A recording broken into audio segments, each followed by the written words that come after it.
Hi అండి. Welcome to my channel. తక్కువ టైంలో ఎక్కువ రుచిగా బెండకాయ వేపుడు ఒకసారి ఇలా చేసి చూడండి. చాలా రుచిగా ఉంటుంది. ఎప్పుడు చేసే బెండకాయ కర్రీలా కాకుండా ఈ బెండకాయ పల్లీలు కర్రీ చేసి చూడండి. వేపుడు చాలా బాగుంటుంది. చపాతీలోకైనా అన్నంలోకైనా చాలా రుచిగా ఉంటుంది. ఒక్కసారి తిన్నారంటే మళ్ళీ మళ్ళీ చేసుకొని తింటారు. ఇక లేట్ చేయకుండా వీడియోలోకి స్టార్ట్ అవుదాము. దీనికోసం ముందుగా 1/2 కేజీ బెండకాయలు తీసుకొని శుభ్రంగా కడిగి ఆరబెట్టుకోవాలి. ఆరబెట్టుకున్న వాటిని ఇలా నేను వీడియోలో చూపిస్తున్నట్టు ఒక్కసారి బంచెస్గా 5, 4 పట్టుకొని కట్ చేసుకుంటే మనకి ఈజీగా త్వరగా అయిపోతుందండి. సన్నని ముక్కలు కట్ చేసుకొని ఒక బౌల్లోకి తీసుకొని ఒక 5 మినిట్స్ అలా ఆరనివ్వాలి. ఆరిన ముక్కల్ని పక్కన పెట్టేసుకొని బాండీ పెట్టుకొని ఆయిల్ వేసుకొని ఆయిల్ వేడెక్కేంతసేపు ఉంచుకోవాలి.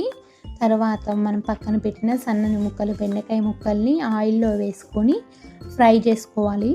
ఇది లో టు హై ఫ్లేమ్లో మాత్రమే పెట్టుకోవాలండి. హై ఫ్లేమ్లో పెట్టుకుంటే ముక్కలన్నీ నల్లగా అయిపోయి మనకి చేదు కొడతాయి. ఇక్కడే మనకు ఒక చిన్న టిప్ చెప్తానండి. ఈ బెండకాయ ముక్కలు ఆరబెట్టినా కూడా జిగురుగా ఉన్నాయంటే దీనికి కొంచెం లెమన్ రసం పిండండి. మంచిగా జిగురు లేకుండా ఇప్పుడు విడివిడిగా ఎలా ఉన్నాయో అలా వస్తాయండి. అలా వచ్చిన ముక్కలన్నీ పక్కకు పెట్టేసుకొని అదే బాండీలో మనం జీడిపప్పులు ఎర్రగా వేయించుకొని పక్కన పెట్టేసుకుందాము.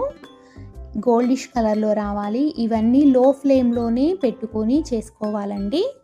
లో ఫ్లేమ్లోనే పెట్టుకొని జీడిపప్పులు ఎర్రగా ఫ్రై చేసుకుందాము. ఎర్రగా ఫ్రై చేసుకున్న జీడిపప్పులను కూడా తీసుకొని పక్కకు పెట్టేసుకొని అదే బాండీలో పల్లీలను కూడా ఫ్రై చేసుకోవాలి. పల్లీలు ఎర్రగా ఫ్రై చేసుకొని ఇవి కూడా పక్కన పెట్టేసుకోవాలండి. దీనిలోనే కరివేపాకు చిటపట అనే వరకు ఫ్రై చేసుకోవాలి. ఇవి ఎర్రగా అయిపోయిన తర్వాత బెండకాయలు ఇవన్నీ కలిపిన ముక్కలలో వేసుకోవాలి. నెక్స్ట్ ఇంకో బాండీ పెట్టేసుకొని పల్లీలు ఫ్రై చేసుకోవాలి. ఇది మనం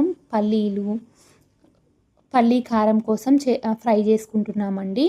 ఇవి ఎర్రగా మారిన తర్వాత మంచిగా వేగిపోయి ఉంటాయి కదా, ఒక మిక్సీ జార్ తీసుకోవాలండి.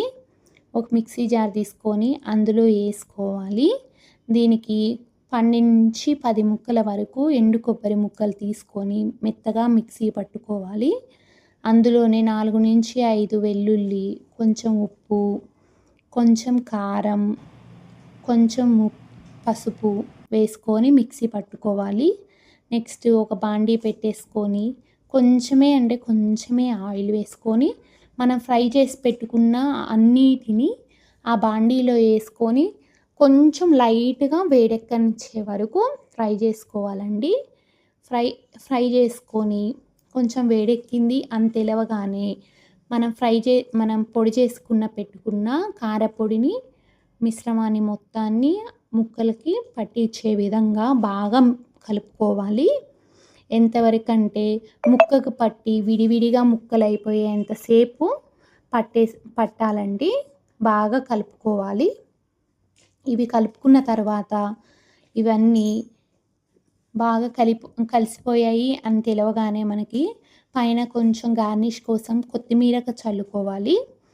కొత్తిమీర చల్లుకొని వేడివేడి అన్నంలో కానీ మంచిగా చపాతీలో కానీ తింటే చాలా టేస్టీగా అండ్ ఎమ్మీ బెండకాయ పల్లీల కారం చాలా రుచిగా ఉంటుంది. ఒక్కసారి ట్రై చేసి చూడండి.